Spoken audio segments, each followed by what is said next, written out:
এত দেরি সহ্য করা যায়? ভালোবাসার মানুষের জন্য সারা জীবন অপেক্ষা করা যায়। কিন্তু সেটা তো একটা যথার্থ কারণ হতে হবে। আরে যথার্থ কারণ ছিল, আমি বাসা থেকে বের হওয়ার পরে আমার জুতা ছিঁড়ে যায়, পরে বাসায় গিয়ে আবার ভাইয়ের জুতা পরে বের হয়েছে। চল সামনে আগে। করুণা করে হলেও তো অনেকে ভালোবাসাই পায় না। না মানে তাই বলে আমি বলছি না যে আমার মাথায় কখনো করুণার ব্যাপারটা ছিল। আমি আসলে একটু ছন্ন ছাড়া, আর ছন্ন ছাড়া মানুষদের ভালোবাসা হয়তো এমনই হয়। এই নাও বাগান বিলাস আর চন্দ্রপ্রভা, তোমার চোখের মতন অন্যরকম। তুই জানো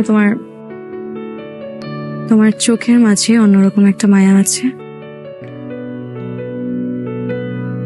একবার তাকালে আজীবনের জন্য মনে গেঁথে যায়। এমন কবিতার মতো করে বললে শুনে মনে হলো যেন কত জন্ম ধরে প্রেম করছে।